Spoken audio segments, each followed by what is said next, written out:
नमस्कार, मैं वेद प्रकाश सहयोगी राजकुमार के साथ धक्कड़ है हरियाणा जागरूक मीडिया और भिवानी नमस्ते में आपका हार्दिक स्वागत है, अभिनंदन है। इस वक्त मौजूद हम भिवानी विधानसभा में और कोर्ट रोड पे भिवानी में, यहाँ पर भाई पवन फौजी का कार्यालय है और ये राष्ट्रीय अध्यक्ष है राष्ट्रीय भागीदारी समाज पार्टी। इसके अलावा अनेक पार्टियों ने भी इनका समर्थन किया हुआ है। उनसे बात करेंगे, मुलाकात करेंगे और ये पूछेंगे कौन कौन सी पार्टियों ने इनका समर्थन किया है, किन मुद्दों को लेकर के चुनाव लड़ रहे हैं। नमस्कार जी। नमस्कार, स्वागत है जी आपका। Thank you sir. सबसे पहले तो हमारे चैनल पे आपका स्वागत है, तो सभी दर्शकों को आप नमस्कार। सभी को नमस्कार, जय भीम, जय भारत। अच्छा, सबसे पहले तो ये बताएं कौन कौन सी पार्टियां तीसरे मोर्चे में हैं जिन्होंने आपका समर्थन किया है। हमारे साथ में राष्ट्रीय भागीदारी समाज पार्टी के साथ में बहुजन मुक्ति पार्टी और लोकतंत्र सुरक्षा पार्टी और जीआरपी ग्लोबल रिपब्लिकन पार्टी और सोशलिस्ट पार्टी, लगभग 6-7 पार्टियां हमारे साथ इस मोर्चे में शामिल हैं, जिनका हमने एक से तीसरा मोर्चा थर्ड फ्रंट बना के हरियाणा में कई सूबों के चुनाव लड़ा है और भिवानी विधानसभा से सभी साथियों ने मेरे को यहाँ पे प्रत्याशी बनाया है और मैं भिवानी से अभी चुनाव लड़ रहा हूँ। पवन फौजी एक जाना पहचाना नाम है, अनुसूचित जाति समाज के गरीबों की लड़ाई के लिए हमेशा आगे रहे हैं, लड़ाई उनकी लड़ी है और भिवानी नहीं पूरे हरियाणा में उनका नाम है। तो इस प्रकार से ये मूवमेंट आपने खड़ी की। देखिए, ये मूवमेंट मैंने खड़ी नहीं की, ये मेरे महापुरुषों ने खड़ी की है और बड़ी मतलब समाज के साथ जो आज तक जुल्म जातियां अनदेखी रही है, एक प्रताड़ना रही है, तो उसमें हमारे महापुरुषों ने अपने जीवन को लगाया है। उसी कड़ी में मैंने भी उनके सहयोग में रहे, मान्यवर साहब कांसीराम जी के साथ काम किया, 30-35 साल हमने जीवन लगाया। अभी आके मैंने यहाँ हरियाणा में जब सामने बात आई तो मेरा भिवानी का क्षेत्र काफी रहा है, तो काफी जगह मैं गया हूं कि 80-80 साल से लोग रह रहे हैं, अभी तक सर पे छत नहीं है। जैसे यहाँ सिंगी काट समाज है, मैं उनमें मिला हूं, अभी बारिश का टाइम था, लगभग घुटने तक पानी था, बच्चे वहां थे, मच्छर था, बदबू थी, इतना बुरा हाल है। मेरे ख्याल से सरकारें यूं लगाओ आप, 47 में देश आजाद हुआ है, 26 जनवरी 1950 को संविधान लागू हुआ है, गवर्नमेंटें बनी है, लेकिन इस समाज की अनदेखी की है। अभी मैं दादरी गेट ढाणा रोड पे गया हूं, वहां पे पानी, गंदगी, सीवर का उल्टा हाल और 3-3 महीने से पीने का पानी नहीं है। अब ये दशा इस आजाद भारत में अगर 70 वर्ष तक है तो ये कितना समय लेंगे इनको सुधारने के लिए। इसलिए हमने सोचा है हम अपने समाज की नालायकी को दूर करके लायकी पैदा करके और इस विधानसभा चुनाव को 101% जीतेंगे। और पहला काम मेरा है भिवानी विधानसभा का ये होगा कि जितने सिंगी काट जिनके पास घर नहीं है, चाहे वो लुहार है या किसी भी शेड्यूल्ड ट्राइब का या शेड्यूल्ड कास्ट का या और कोई गरीब आदमी जिसके पास मकान नहीं है, सबसे पहले मैं मकान दिलाने का कार्य कराऊंगा। सेकंड काम है जो यहाँ पे धरना चल रहा है काफी दिनों से, जो ये पुल बन रहा है, दुर्गा कॉलोनी में जाते हैं विनोद गेट पे, वहां लोग बैठे हैं, मैंने वादा किया है। दूसरा काम मेरा ये होगा और तीसरा काम ये होगा, जहां बस्तियों में पानी नहीं आता, बहन बेटियां हैं ऐसे सारा दिन तक पानी लेके आती हैं, ढोती रहती हैं और सीवर का गंदा पानी आता है। वहां जब सीवर भर जाता है तो गंदा पानी आता है, नरक जीवन है। तो ये जो काम है, मुख्य काम है, सबसे पहले मैंने इनका निवारण करना है। दूसरा, जो शिक्षा का व्यापारीकरण किया है इन लोगों ने, क्योंकि बाबा साहब अंबेडकर ने शिक्षा, स्वास्थ्य, न्याय और इस देश के अंदर एक बड़ी मतलब अजीब सी चीज चली है कि जिस देश की करेंसी की डुप्लीकेसी हो जाए और न्याय का सौदा शिक्षा और स्वास्थ्य को एक आधार बनाकर व्यापार हो, तो मेरा मानना है कि देश का जो हर नागरिक है उसने इस बात पे सोचना चाहिए और परिवर्तन करना चाहिए, अच्छे जनप्रतिनिधि को चुनना चाहिए ताकि जो आने वाली पीढ़ी है उनको अच्छी शिक्षा मिले। अब जातिवाद का, भाईचारे का, या मान लिया जाए हम यूं देखें एक नेता एक पार्टी को गालियां देता है, वो कहता है ये चोर है, ये डाकू है, इसने लूट के खा लिया। और ये भी एक सांसद बोलता है। जब एक साधारण नागरिक ये कह देता है ये चोर है, कोर्ट में उसकी सजा होती है, और एक सांसद होता है जो चुनिंदा होता है और वो इसकी स्टेटमेंट देता है, उसकी कोई सजा नहीं होती, कोई सजा नहीं होती, कोई पर्चा दर्ज नहीं होता। ऐसा यहां देखने को मिला है जब वो पब्लिक के सामने मीडिया में गवाही करता है और वो ऐसा काम कर रहे थे। इन लोगों को सोचना चाहिए, जितने नालायक लोग हैं, नालायक जमात बना दी इन्होंने। ऐसा शानदार खेलता हंसता भारत को इन्होंने कचरा बना दिया इन लोगों। जब संसद में सांसदों को गाली दी जाती है तब कुछ नहीं होता है, तो संसद के बाहर क्या होगा? देखिए, इस देश में बाबा साहब अम्बेडकर ने लोकतंत्र दिया है और ये लोकतंत्र ऐसे नहीं आया है। इस देश में इतने अटैक हुए हैं, इतना खून खराबा हुआ है देश की जनता को कि आज उस राजा ने राज लिया है तो लगभग लाखों लोगों को मारा है, तलवारों से काटा है। उसके बाद में लोकतंत्र आया है जिसमें किसी की लड़ाई नहीं, दंगा नहीं, छोटा बड़ा, गरीब अमीर, जाट से लेकर भाट तक हर जाति को बाबा साहब ने, नारी को, पुरुष को, साधु फकीर को वोट का अधिकार दिया।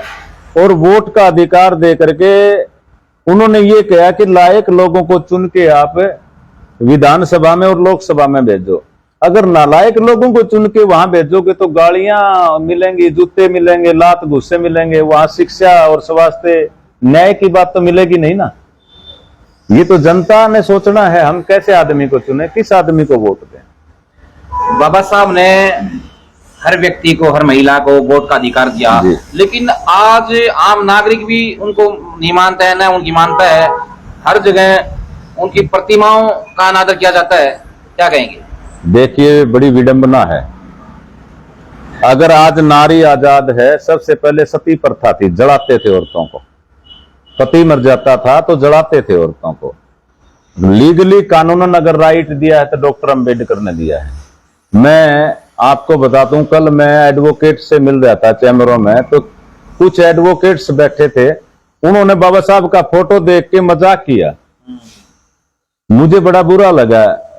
मैंने कहा भाई, आज आप टाई लगा के बैठे हो और जिस संविधान ने आपको आज एडवोकेसी का मौका दिया है, अगर जो ये बाबा साहब नहीं होते तो तलवार का राज होता तो एक पुरोहित न्याय करता। क्या आप उस समय ये टाई लगा के खड़े होते? ये लोकतंत्र दिया है, आज आप वकील और लोकतंत्र के अंदर आज आप ला करके लोगों को न्याय दिलाना चाहते हो और आप उंगली बाबा साहब पर कर रहे हो। एक बुद्धिजीवी आदमी के ये विचार है तो मैं अनपढ़ से क्या उम्मीद करूं। इसलिए बाबा साहब के प्रति, क्योंकि जब बाबा साहब छोटे थे तो उन्होंने जातीय प्रताड़ना का बड़ा कठिन सामना करना पड़ा था। आज सुनते हैं आरक्षण के माध्यम से लोग आए हैं, ये गलत भावना है। डॉक्टर अंबेडकर को किसी ने आरक्षण नहीं दिया, किसी आरक्षण से नहीं आए। वो बाहर बैठते थे चटाई पे, अंदर नहीं बैठने दिया जाता था। वो पढ़े हैं, अपनी काबिलियत से आए और उन्होंने हर कमजोर आदमी को ऑक्सीजन दी है, ग्लूकोज दी है जो उसके काबिल है। तो इसलिए जो बाबा साहब अंबेडकर को जब America symbol of the knowledge का सम्मान देता है तो यहाँ कुछ नालायक और मतलब फांसीगर किस्म के लोग, मानिए मैं हरियाणवी भाषा में बताऊं, उनके कहने से क्या बाबा साहब पे दाग लग जाएगा? इस देश का अगर कोई पढ़ा लिखा व्यक्ति है, वास्तव में विद्वान है, अगर वो देखना चाहे तो डॉक्टर अंबेडकर को सबसे पहले नमन करेगा, बुद्धा को सबसे पहले नमन करेगा। इस देश में बहुत है, मैं राजस्थान में गया हूं, उधर भी कई जगह देखे हैं। यहाँ का बल्कि जो चमार समाज गुरु रविदास जी को नहीं मानता, उधर देखे हैं धन्नापंथी, वो मानते हैं, जाट लोग मानते हैं। तो ये नहीं है कि बाबा साहब को महार समाज ने अपनाया है। आज बाबा साहब को जाट लोग हैं, पढ़े लिखे जो लड़के हैं, आज वो अडॉप्ट कर रहे हैं। लेकिन जिन लोगों ने पूर्वाग्रह से पीड़ित हैं, डॉक्टर अंबेडकर नाम से ही नफरत है, क्योंकि उनके माता पिता ने उनके अंदर ये पॉइजनिंग की है। तो इसका यही कारण है कि बाबा साहब की प्रतिमा को खंडित करना, अपशब्द बोलना। यूनिवर्सल प्रॉपर्टी है डॉक्टर अंबेडकर, कोई छोटी वो नहीं है, बहुत बड़ी प्रतिभा है। ऐसी ऐसी प्रतिभा लाखों वर्षों में पैदा होती है। और इस देश का, ये मानिए, इस देश के हर नागरिक का, मैं अपनी स्टेटमेंट देता हूं, ये इस देश के हर नागरिक का ये मानिए सबसे अच्छा दिन था कि जिस दिन बाबा साहब अम्बेडकर ने भारत की धरती पर जन्म लिया था, अगर बाबा साहब अम्बेडकर नहीं होते तो खून की नदियां आज तक चलती, अगर वो संविधान नहीं लिखते। क्योंकि वो ही रजवाड़े तलवार उठाते, मुसलमान उठाते, सिख उठाते। आज लोकतंत्र से राज नहीं आता। आज अपना इज्जत से वोट डालो, जिसका ज्यादा वोट है चूज कर लो। ये तो जनता ने सोचना है किसको देगी। भिवानी की बात करते हैं। भिवानी में बीजेपी के विधायक हैं लगातार 3 योजना से जी। घनश्याम आजकल उनके के फोटो बड़ी वायरल हो रही है। विधानसभा में वो चैन की नींद सोते रहते हैं। दूसरे विधायक सवाल करते हैं लेकिन वो चैन की नींद सोते हैं। इसी वजह से आज भिवानी की दुर्दशा है। क्या कहना चाहेंगे?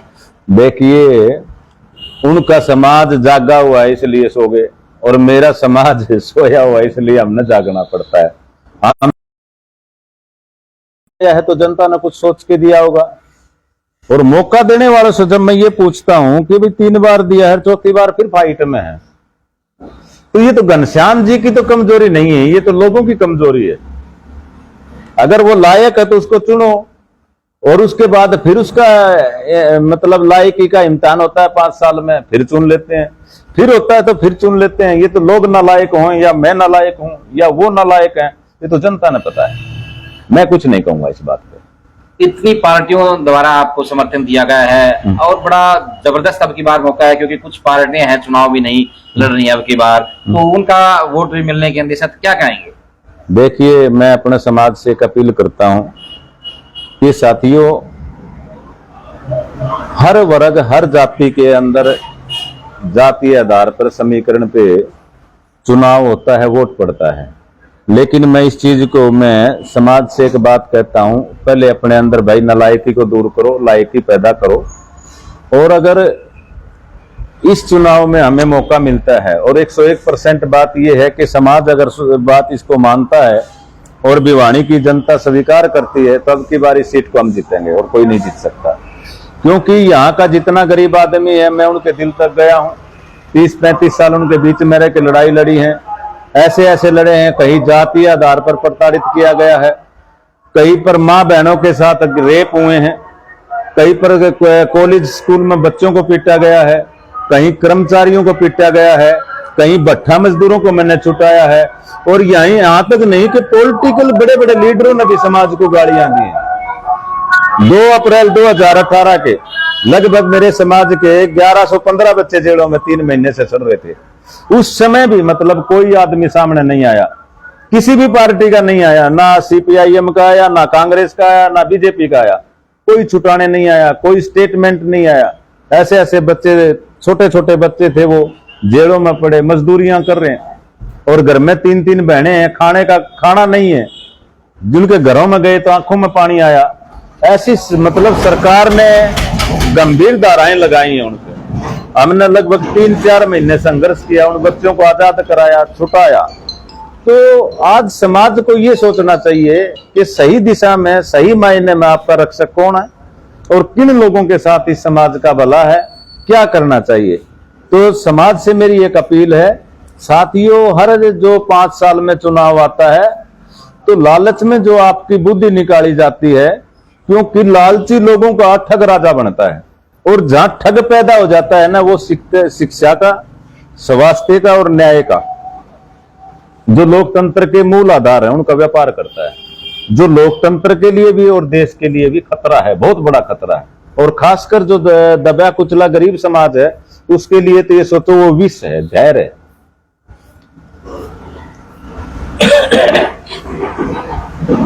आज बात करते हैं भारतीय जनता पार्टी और कांग्रेस की।